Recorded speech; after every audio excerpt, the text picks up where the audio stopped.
নিৰ্বাচন খেলিবলৈ আগবাঢ়িছোঁ। গতিকে ইয়াত মই গম পোৱা নাছিলোঁ, কিন্তু আজি গম পালোঁ।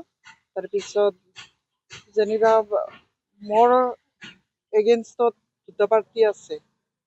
হয়তো তেওঁলোকৰো কোনোবা এটাই হ'ব পাৰে, কিন্তু এনেকুৱা হ'ব নালাগে।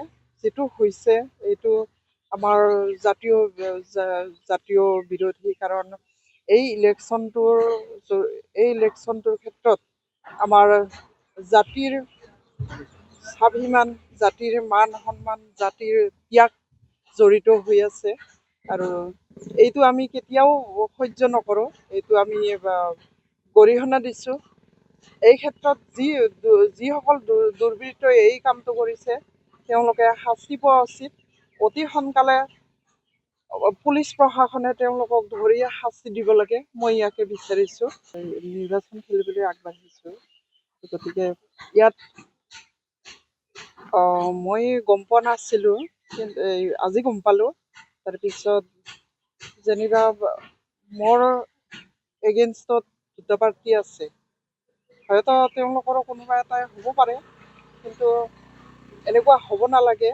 যিটো হৈছে এইটো আমাৰ জাতীয় বিৰোধী, কাৰণ এই ইলেকশ্যনটোৰ ক্ষেত্ৰত আমাৰ জাতিৰ স্বাভিমান, জাতিৰ মান সন্মান, জাতিৰ ত্যাগ জড়িত হৈ আছে।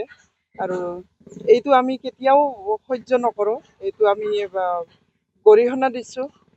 এই ক্ষেত্ৰত যিসকল দুৰ্বৃত্তই এই কামটো কৰিছে তেওঁলোকে শাস্তি পোৱা উচিত।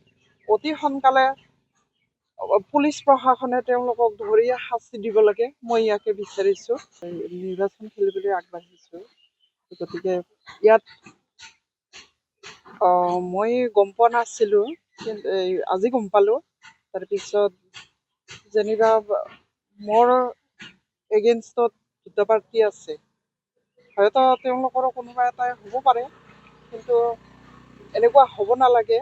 যিটো হৈছে এইটো আমাৰ জাতীয় বিৰোধী, কাৰণ এই ইলেকশ্যনটোৰ ক্ষেত্ৰত আমাৰ জাতিৰ স্বাভিমান, জাতিৰ মান সন্মান, জাতিৰ ত্যাগ জড়িত হৈ আছে।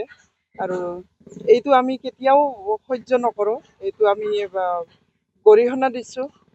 এই ক্ষেত্ৰত যিসকল দুৰ্বৃত্তই এই কামটো কৰিছে তেওঁলোকে শাস্তি পোৱা উচিত। অতি সোনকালে পুলিচ প্ৰশাসনে তেওঁলোকক ধৰি শাস্তি দিব লাগে, মই ইয়াকে বিচাৰিছোঁ। যিকোনো খবৰৰ বাবে যোগাযোগ কৰক 7099017330 লগতে 7099017110 নম্বৰত।